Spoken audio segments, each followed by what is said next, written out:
community, especially in the natural resource sector. For those that don't know, Vancouver is the Silicon Valley of exploration in the resource sector out of oil and gas. Probably in the world, it's one of the spots that for the last 50 years has been the deal center. And it has capital, it has talent, it has opportunities, much like you see in a place like Silicon Valley. So, and I get people like Marcus, who is a brainchild in his area, somebody like Praveen, who's an outstanding venture capitalist.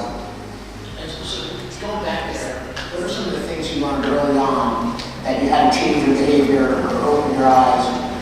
Well, as far as looking at deals, there was a lot of trial and error in the early days, and this would have taken me back to the mid-'80s. And it was a combination of our particular community, again, was resource-oriented, and I was not a resource guy initially. So I looked at a lot of deals that, frankly, I didn't know a lot about. And so one of my big lessons was, and is, that, unless I really know the space or be able to hire somebody to know the space, there's no way that I can go in there and learn the space and make a viable choice to make an investment or make the reference. The other mistake I made, which is a big mistake for a lot of people, is making the recommendation to my friends. So I'll put my money up, and my money's good to my friends, and my friends say, well, I'll just join you. What's the deal? Well, you're enthusiastic, much like Vern said the other day, we entrepreneurs are enthusiastic. And, the next thing you know, you have your family, you have your close friends, they get involved in a deal with you that doesn't work out. And that puts strains on relationships. So you have to be very, especially in venture deals where there's risk on both ends. Risk on the high end, risk on the low end. Low end being those in the tank, and the high end, it's a 10 bagger or a 20 bagger. You got to be really careful that the people around you that don't know what you know, don't throw the money in because you're there.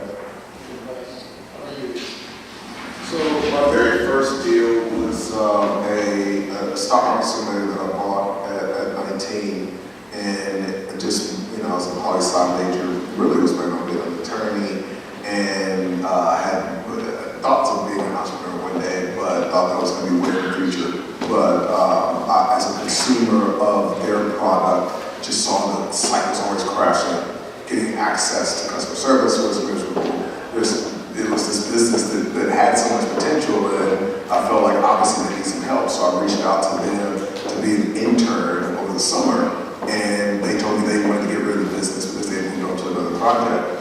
And they asked me if I knew somebody who would want to buy it. And I'm like, oh yeah, I usually buy businesses all the time. But, of course, I'm like a 19-year-old kid in college. What am I going to do about some business? But they shared the numbers with me, and I ended up buying that business with about $3,000 saving. It was making $60,000, bought it for $70,000, so right at one multiple. And they financed a good portion of it, and I got some money from actually credit cards and a buddy of mine.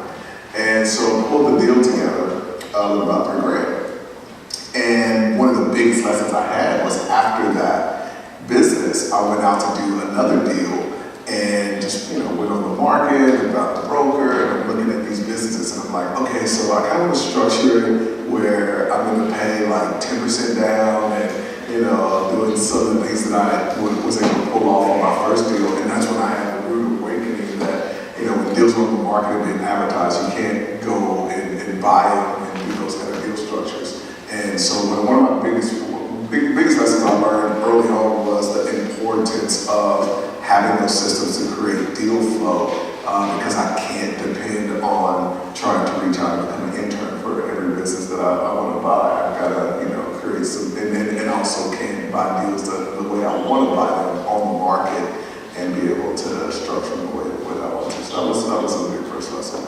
So I became a professional investor about 11 years ago, but for the last really 2 years, I started focusing on investing in alternative asset classes. And I had thought that I was going to have to wait another decade before I really got focused there. And it was through my forum and the presentations that I made to the forum about what my life plan helped me identify that I didn't have a constraint that was stopping me from becoming a full-time investor in real estate and businesses. It was really just my own mental constraint. And so when I finally came to that realization and I wanted to hit the ground running, the biggest challenge I faced was there was more opportunity than time. And so really quickly, my presentations and my forum turned to how do I set my opportunity filter. Everything looked good. And now I have a 16-point opportunity filter, and it's really easy to say no. So I get to say no really often now. And to get past the first meeting is like a big mile marker for me. And being able to set up that system so that I wasn't kicking a lot of tires that at the end of the day didn't really fit my box. Maybe on top of that, there's one concept that I learned from an author named Rob Slade. So Rob has a book called Time Really Is Money. And Rob's an M&A guy, he's an appraiser by training. And what he wrote in his book is that a lot of us focus on return on investment and what's our IRR in a deal, and do we think this is going to fit our risk profile? A lot of times, in real estate right now, maybe we're looking at deals that we hope are in the mid to high teens IRR. In private equity, maybe it's going to be something north of 35%. If we're lucky, maybe it's 60, 70%. But what it came down to for me in looking at opportunities, I saw a lot of opportunities to make a great return quickly, but it was going to take too much of my time per hour. So I ended up having to figure out, aside from my IRR on capital, what's going to be my ROT, my return on time? Because if I could do a deal in an hour and make $20,000 in a week, okay, that could work. But if I could make $20,000 on a $1,000 investment over the next month, but it's going to take me 100 hours, who cares? I got to walk away from it. So I think that was another key component that a lot of entrepreneurs don't evaluate as they get into deal making is what's going to be your time.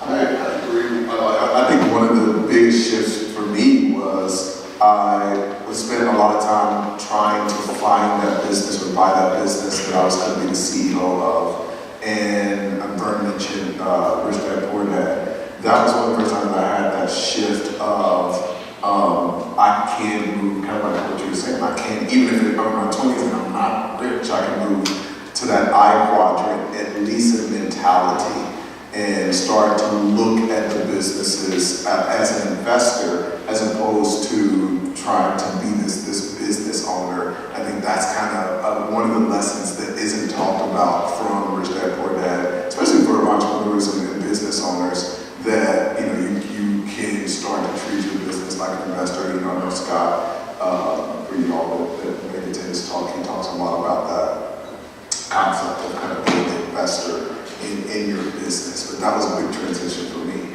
was everything I did, trying to look at it as an investor in the businesses. Even if it was taking more of my time, I understood I wanted to get out of me trading any time for money in the business. Who here has taken a private company public? Praveen has many. Anyone else been involved in your private company and taking it public? Okay, anyone thought about doing that? All right. So there's not too many. That's kind of my background, my expertise was identifying private companies that wanted to go public. Again in the mid-'80s, and then working with the company, when I was originally in the brokerage firm. I was in a brokerage firm, so there was retail distribution, institutional distribution, and we wore a number of hats in those days, including corporate finance. And then as time progressed, we were in the business of identifying companies and/or opportunities. They could be resource properties, and either vending them into a public company, or taking it public on its own merit, or doing what's called a reverse takeover. So there's a publicly traded company on an exchange like the TSX Venture, Toronto Stock Exchange Venture Board, and it might be dormant, might have had a run in a certain sector that ran out of steam, inactive, and then the private company then does what's called a reverse takeover, and that mechanism then, in essence, creates a private to public without going through a full IPO procedure, which can take quite a while. So once we open up questions, if there's a question that wants to come up, great, otherwise I can take it out and talk about it, and it might be totally useless for most people. But let's talk a little bit though about raising capital. So how many of you in the room are interested in raising capital at some point? Yeah, so more than half. And then so raising capital, I saw about half the room. How many people want to invest capital? About half the room. Okay. So raising capital, we saw, somewhat of a simulation between a professional investor and those looking to seek capital. I find that from my perspective, the person with the capital looking to deploy it, my tunnel vision on what I'm looking for is pretty narrow. Whereas you get somebody like Brad, although Brad's yesterday's conversation, his expertise dates back to the 80s in technology, which these days is hot space and has been for years. Investing capital, I have to stay focused. As soon as I start wandering off into new territories, unless I get really up to speed on it quickly, it can be a big capital drain. Fortunately, in Canada, we went through two such booms on our board, and most of you know Canada went legal with cannabis this month. And that process really was about a 4-year process when companies that were really kind of back of the shed type businesses that were getting medical marijuana licenses, and the procedure of them going public and raising capital was in the infant stage. It was only 4 years ago. And now you have a number of companies with multi-billion dollar, tens of billions of dollars in market cap, raising billions of dollars both through major shareholders coming in and financing. As far as raising capital goes, you want to really have a concise. We heard yesterday Brad summarize in that sort of 60 seconds, and usually when you're going to somebody that's in the investment side, and they're looking to deploy capital, especially VCs, their attention span is very short.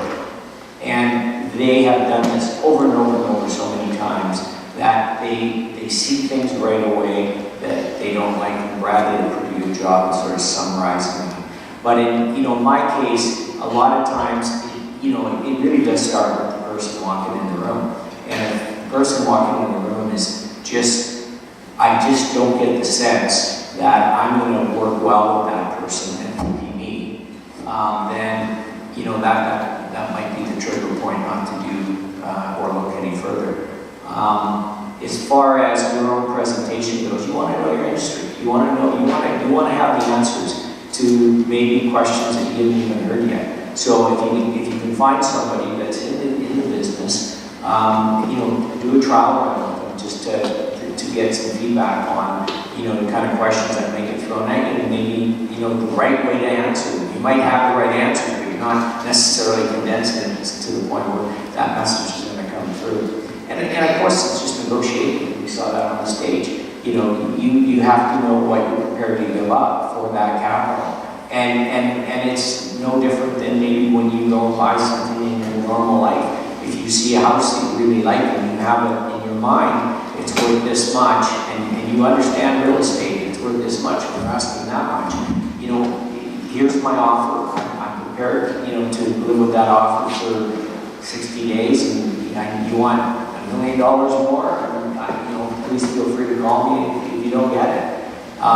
So you gotta, now if you're desperate, and the credit cards is usually a good sign when one's desperate, I've been to that movie before, it's the best deal you can negotiate at the time. You need the money, and if you don't get the money, your business isn't making payroll for the money. And nobody wants to be in that position. I don't think our members are in that category. I think most of our members are in the category they have businesses and they want to expand them, and they need working capital, they need expertise, they need joint venture partners, they need as much wisdom and or intellect in maybe a different country than they have, and that comes with it. And that's huge. I know that was one of the presenters that ended up getting some money, and he said, look, you know, I need some expertise here. I need expertise in IT, I need expertise in the building side of things, which is, you know, I was thinking, boy, that's, you know, IT, building, rules me out, and money, okay, but, so that's my gist. I look at raising capital just like a marketing funnel. So if you're familiar with a lot of internet marketing, there's that concept that you're kind of putting people in a funnel and you're filtering them out as you go along the process. And I really, even when I'm helping people raise money, I think one of the mistakes a lot of entrepreneurs make is starting too late to start the process. And I think it's powerful to start people basically in a drip campaign where you're reaching out to them, you're letting them know what's going on in their business, you're piquing their interest and informing and educating them on your business. And what we saw today was very condensed because we had to there were deals that I was interested in, but based on the time allotted and the size of the business, it's like, just realistically, we're not going to be able to dig enough into this and get comfortable with it to close this deal. And so the idea for the entrepreneurs is to stretch that out to make it as long as possible, but time has to be on your side in order for you to do that. So you start that drip campaign and then allow them to start asking questions about your business, what's going on, you're informing them. Then obviously people that are reaching out to you kind of segment that list, like, okay, these people may be a little more interested. You start to just let them know that you're thinking about raising capital and find out what concerns they have about your business and what questions, so that as you start to build your deck, you are taking in all this feedback from your potential investors. And then you go to the next level where you may sit down with them and talk to them. But I've seen it work well where you're allowing them to raise their hand and say they're interested in your business, as opposed to you doing a bunch of work, putting together everything. You wait till you need the money, you go and you're saying, I need to raise this amount of money, and you're really doing the job of pitching. And then the ideal situation is that you end up with a lot of people, and then you're able to pick that right partner, which is where you want to be. You want to be able to have them pursuing you. And it's really possible, especially with technology today. It's really cool to be able to connect on a lot of different platforms. Connecting on LinkedIn, connecting on email, connecting on Facebook, and you have all these reference points where you're getting them really comfortable with you as a person while you educate them on your business. And then you hit them with, I'm ready for you. One of the things that my process has evolved into, just like a couple practical tools and strategies. So the first thing is establishing credibility, and I think for a lot of the entrepreneurs today during their pitch, they didn't necessarily start from the beginning of what makes them credible as someone to invest in. So every time you're allocating capital, you're always investing in people in addition to the idea.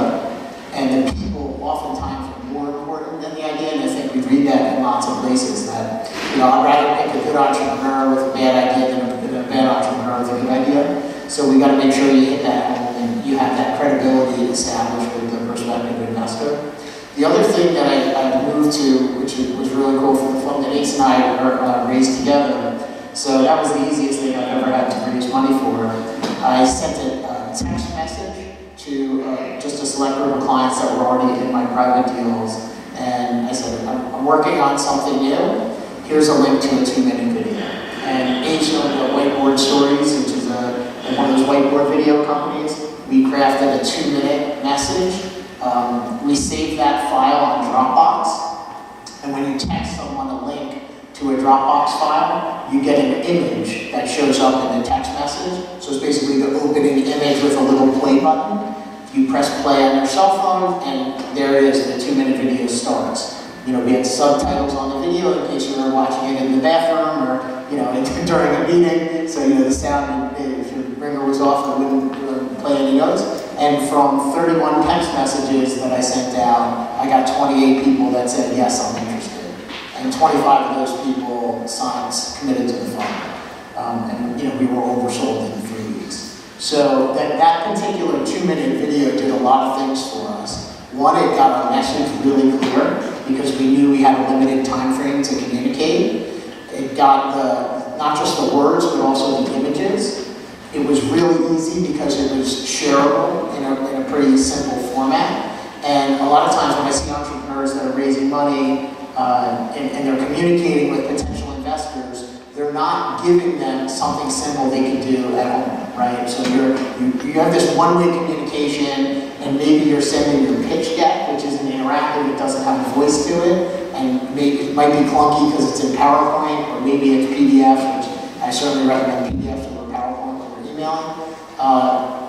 But have a process that you're going to establish to try and vet your idea with potential investors. And I'm on both sides of the equation, so I've raised capital from my private clients, the families that are managing their assets, and then I go and allocate it into deals that I'm interested in. So, I think I have a bit of a unique perspective because I'm on both sides of the equation.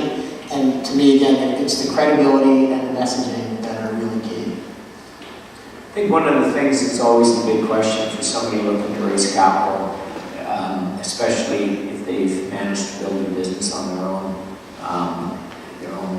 earnings, and they get to a point where they need capital for a major expansion. Where do I go? Who do I talk to? Which door do I open? And because we're all members of MyEO, there's a good point right there. There's a good starting point where inside of your chapter, and/or if you are involved in outside events such as this one, and/or regional events, you don't want to overly solicit at the same time because that's on our bylaws. But at the same time, you can put the feelers out that there are individuals who invest, like ourselves and a number in this room, and that's a good starting point. And of course, the exchange we're all about to become members of, it's a powerful tool. There's a lot of capital out there. Of course, you've got to go find it.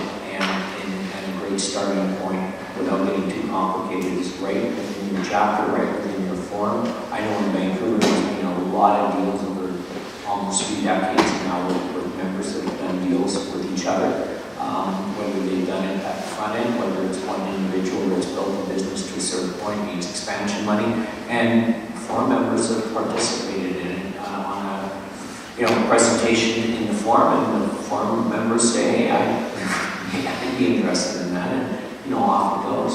So it's probably a lot closer to you than we see in our in the public side. Individuals will go to either public venture capitalists like ourselves, or they'll go to brokerage firms and they'll sit down with corporate finance, and that's a bit of a grueling process, especially with the brokerage firms, because their only interest is you going public. And I would highly recommend, before you ever think about going public, that you actually spend some time in understanding both the process of going public and the requirements once you are public. When you're a public company, the managing the public's component of being a public company, starting with the regulatory, starting with the accounting, and moving into the marketing. Just the fact that you're public doesn't mean people are going to follow you. You have to have a very focused marketing program to get the word out that you're a public company. You need your shares to trade, and the only way you're going to trade, unless you're picked up by an analyst, the only chance you're going to get of that is if you're in a certain size or in a really hot sector, and you're a client of that particular foreign firm through the corporate finance. It's a big process, and it's a process I talk a lot of people out of doing with small businesses, because they'll spend so much money a year on being public, and they'll spend so much management time in servicing the public component, the shareholder component. I mean, just think about it. If you had your private company and you had 4,000 shareholders, and maybe 100 would call you on a regular basis, and that's all you have to do. Well, that's not all you have to do. You've got to do a lot more than that when you're public. So there's real advantages of being public, and there's real disadvantages. So back to my point, EO has a lot of people that can help you open the doors to raise capital. So Ace, you're a really creative deal maker in terms of terms. Why don't you talk a little bit about some of the terms that we've been able to include in a transaction, either on the fundraising side, on the investment side? Because I think one of the places I hear as entrepreneurs tend to be efficient is in the capital structure. And I was talking about it with a friend at lunch that, oftentimes entrepreneurs think of raising equity capital or bank debt, and there's really not a lot in between. So when I'm looking at a deal, I kind of call it 5 legs of financing that, depending on the size of the deal, I may use one of those or in very rare cases, all 5. It really depends on the business. But we start at the very top with the down payment. And, if you were made it to my talk and talk about something, even within the down payment, there are a lot of interesting things that you can do with that upfront amount if you're buying a business and structuring that deal. You can do a split of the down payment. You can hold back the down payment until there's certain milestones reached.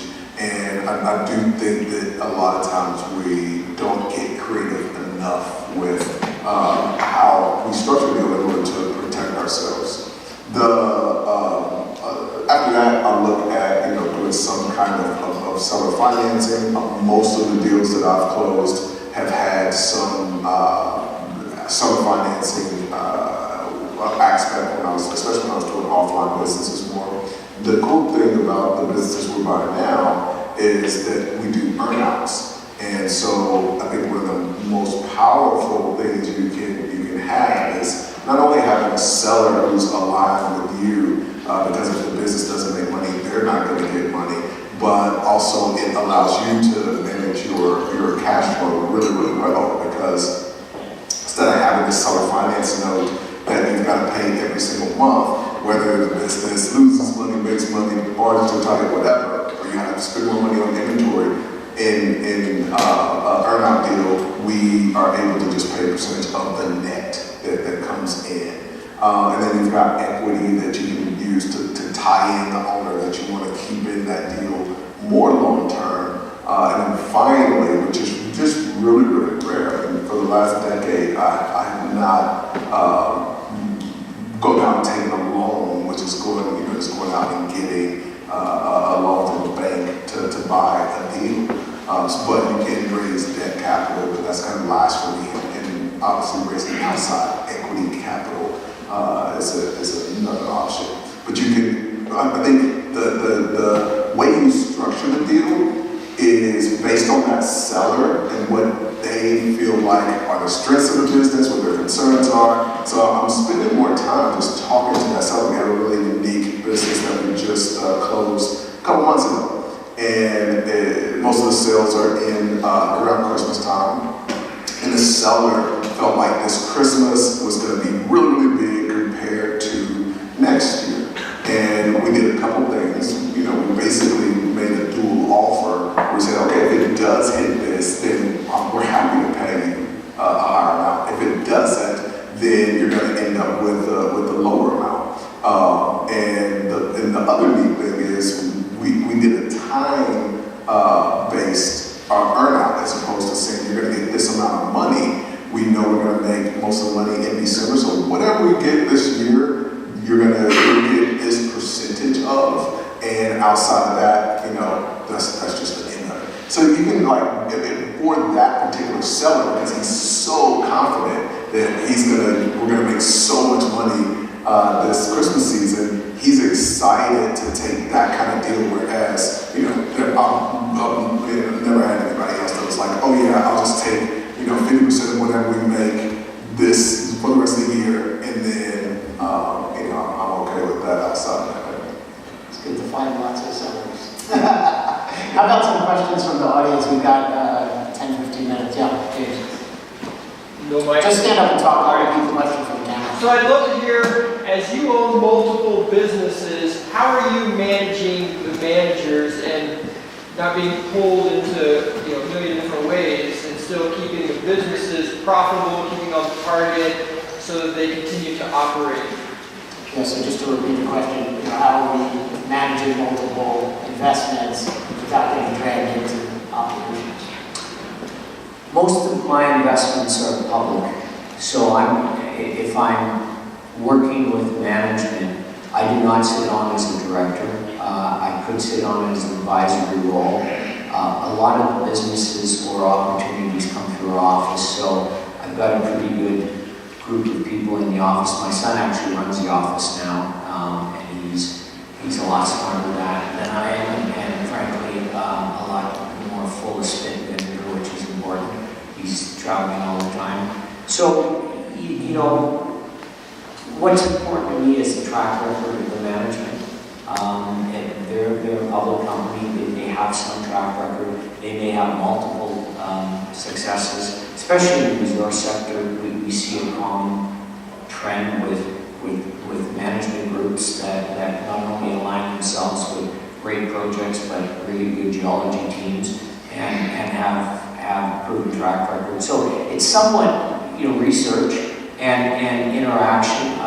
As a shareholder of a public company, unless you're a major shareholder, major would be, you know, north of 10%. You don't really have a lot of say. You can vote your shares at the end of the year, and you can put X's down one side, and it may not mean anything. If you're a big enough shareholder with a fairly illiquid market, management will take your call, management will listen to you. But again, you know, they have regulatory obligations where they can't really get involved in a lot of, you know, inside information on what's going on or not going on. So I'm answering it from a public company perspective because that's my expertise. From a private company perspective, the only time I believe now that I will get involved in something would be as if I was a major shareholder and we had somebody directly involved with the management group taking them public. Throwing 25 or 50 grand into some friend's deal, sure, we heard about that, that's charitable. If you get something back from it, great. If you don't, they're a good friend, you believe in them, you're supporting them, and off to the races they go, and so no time, and really no involvement. But, you know, you don't want to do 200 of those, because it'll add up at some point. You know, you might do a half dozen, because you've got a half dozen close friends that can raise capital. So that's... Yeah, you know, it's one of those things that's always a balance. I had the biggest loss of my career on a deal last year where I had a manager who did have a really great track record, and we've done a couple of smaller deals before, and, you know, I talked about one of the sessions yesterday as an example. But in that business, and we went out and got a second deal. He felt like he was ready for a third business, and so, you know, he's managing all three of those, and just got overwhelmed, whatever the case was, and it ended up being a major loss. And a little bit of that isn't, you know, sometimes it's managing talent and having insight into the business, but then other times just having insight into the person and their personal life and that kind of thing that you want to keep an eye on as well. But yeah, for me, I am a lot more involved because the businesses are private. I have investors that are the operators alongside of me, so they have some equity in the deal, so that also complicates things. But I think being, you know, one of my lessons from that deal was not only just being in touch with the business and the metrics and the numbers, but also being in tune, if you've got those managers, just being really in tune with their personal life, which can be really tough as a lot of us build more remote teams and all of that. For me, I kind of follow Scott Fritz's model of the 40-hour work year. So each investment, typically I'm implementing traction as part of my role with the company. So I'll make an equity investment, and that comes along with me contributing to EOS implementation. So I'm there for the level 10 meetings on a monthly basis. I'm there to run the quarterly meeting and the annual meeting. And then after that, you know, that's about it. The CEO can call me if they need my time for something specific. But I get all my data through the weekly KPI reports, and then I'll ping the operator if I have a question. But everything I do is with partners. And I mentioned before the value of the opportunity filter. So for me, one of the things I quickly realized, my number one thing is somebody else has the keys. I don't want anyone calling and saying, Noah, can you lock up tonight? Or we've got a customer service complaint on Friday night at 7, and I'm the guy that has to handle it. So I need to know in every deal that I'm in, there's someone that cares about that business, and they're going to stay nights and weekends to solve the problem. It's not going to be me. Another question? Yeah. I know you just mentioned coming in and getting some traction for the meetings and things like that. So my question is in regards to board seats, board votes, fiduciary, advisory, kind of how you typically structure those kind of things on minority investments? Yeah, so I'll take that one first. My structure is actually really unique now, and maybe not necessarily the right fit for anyone else, because I tend to make minority investments, which by itself is already a rare thing for someone that's investing on a regular basis. I'm comfortable with taking minority interest just because of the way that I structure the deals. And actually, when it's my own capital without anyone else's capital, I have an operating entity in Puerto Rico, and that entity has a consulting agreement with the company. So that company pays us a percentage of distributions and in exchange for our consulting agreement, and that way my Puerto Rican company is taxed at 4% under Act 20 there, which is a great tax law. If none of you are familiar with it, it's worth looking up how it might apply to you. And then that particular company is owned by a Roth 401k account of mine. So all my dividends go into that tax-free, and they compound tax-free, and when I retire, or I take out distributions after age 59 and a half, there's no tax. Sounds good. We don't have that in Canada. As far as sitting on boards,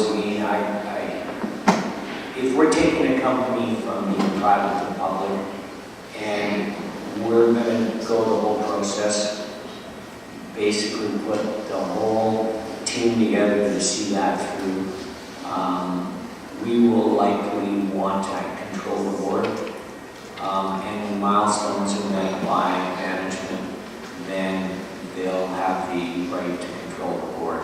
We want to make sure that the money that goes into the company prior to being public, because once it's public, there's a lot of scrutiny. But prior to being public, there's less scrutiny. And we want to make sure that all the checks that are getting signed are going to the right places. So, if you get into a battle with a management group, at some point, you've obviously picked the wrong deal. There's got to be harmony sort of at the front end, and some management groups may not want to lose control of the board, but all we're really trying to do there is make sure that they're doing their job properly, and sometimes you can be fooled by a group, or you can be fooled by an individual, and their intentions are not honorable, and you can lose a lot of money. We all have our stories. Believe me, I have plenty of them. Maybe more than I would like to talk about. Ours is also quite unique. I mean, what we end up doing is having almost like a forum type of situation where we've got multiple people that own deals. In some cases, they may own deals together, and they're operating those businesses. In other cases, they own similar businesses, and then we could actually create Facebook groups, and we will do calls in some cases where we're constantly just staying in tune with what's going on in each of the businesses, always looking for JV opportunities where we can cross market things and just helping each other that way. And so it's a bit of a unique board, but it's a little bit more of a forum or advisory board. I think we got time for a couple more questions. Hey, I'd love to hear more about the tax structure that you mentioned, or other things you guys do. For example, I've started putting my angel deals through a self-directed 401k for similar reasons, but I'd love to hear your thoughts on how to structure different deals, especially from a tax perspective. Yeah, so I think it depends where geography you're located in. So we'll talk for U.S. taxpayers, which is the majority of them at least. Obviously, self-directed IRAs have an advantage and a disadvantage. So self-directed accounts are allowed to invest in alternative investments. You have to be careful of UBIT, the UBIT, which is unrelated business taxable income, because you have to pay ordinary income tax on investment income that you earn from actively operating businesses. And if you own real estate with leverage, you have to pay tax on the portion of your profits that were leveraged. So it's a pretty sophisticated area of taxation, and it's easy to make a mistake. And the consequences of getting caught making a mistake are, in general, losing 100% of the tax protection in the IRA. So you're going to have to pay 100% tax, income tax on 100% of the balance. So for that reason, it's also important to segregate your assets and have multiple SDIRA accounts. You can do that either asset by asset, or maybe a couple of years of vintages. So maybe you have 2 years of vintages where you've got one account with those 2 years, and then you can cycle the money through back to a traditional brokerage account to kind of clean it, so that if there's an audit, you have the statements to go back to from a traditional brokerage firm. And then, of course, the self-directed 401ks, the biggest opportunity that's come out recently are Roth conversions. And they took away this really weird thing that I was doing for a few years from like 2012 to 2016, where if I made an investment in January through a traditional IRA, and let's just say it was a $100,000 investment, I could convert it to a Roth IRA on the day I invested, but I had until October the following year, so it was 19, 20 months sometimes of time to decide if I wanted to keep my Roth conversion. So basically, I had 20 months with an option to buy out the government at a $100,000 valuation. So if things went well, then I could stick with my buyout. If things didn't go well, the government was my partner in the loss. They took that away in this new tax law change. But now the new tax laws provide for opportunity zones. I know a couple of people have been whispering about that while we're here. The opportunity zone legislation, I think, is going to provide tremendous opportunities for people to invest capital in new places. Taxation is designed to motivate behavior. So if we study the tax code, I'm a third-generation CPA, so this is the kind of stuff that I like to dig into. I love tax structuring, and it's a breathing I try and add a lot of value to relationships. So I think if you figure out what the tax code is trying to incentivize you to do and decide if you want to make that trade-off, a lot of times the government's helping you out. You're the expert. In Canada, we have different tax laws and different structures, so I'll just talk about the one that's attractive. So if you're investing in a resource exploration company and they're raising capital, a lot of times they'll raise what's called flow-through shares. So it's the same share, it's a placement that the company's doing, so you're not buying the stock out of the market from somebody else, you're buying it directly from the company, they're raising capital. And if that money is segregated, as it has to be by the company, for exploration purposes, which will include, obviously, the drilling, which is what you want it to do, you'll get tax advantages when it goes to your tax time. So you'll get a share that is in value to what the market is, less a discount because you have a 4-month hold on it. You may even get a warrant with the share, which gives you the right to buy another share somewhere down the road. In some cases, it can be as much as 5 years at a stable price. So if they have a massive discovery, it's a big success, that warrant becomes really your home run ball. But your share gives you the right for a fairly substantial tax deduction, depending again on your tax bill.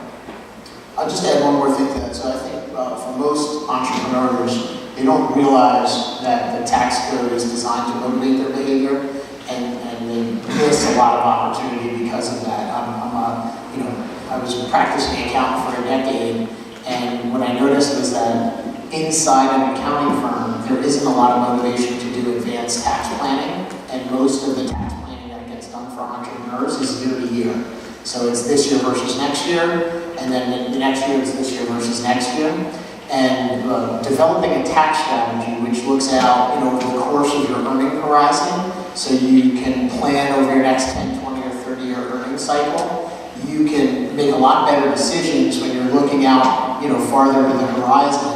You're not necessarily just focused on accelerating or income or deferring it to next year. You're looking at what's the life cycle of your income going to be, where are we at with tax rates. Right now, in the US, we're about 20% below the average highest marginal tax bracket, so we're at 37. Historically, the average is 57. It's been as high as 88. So, do you really want to defer taxation at 37%? Or are you deferring it into what might be a 57 or 65% tax bracket later on? So, you have a $21 trillion debt. Is that going to be able to be sustainable? Are we going to have to pay it off? Who's going to pay it off? So if you think through the math, it's just a math problem. It's not really a political question. The math is at some point the debt will need to be paid in some fashion. And I have a feeling you're going to look to the people in the room that are making the money to try and pay it off.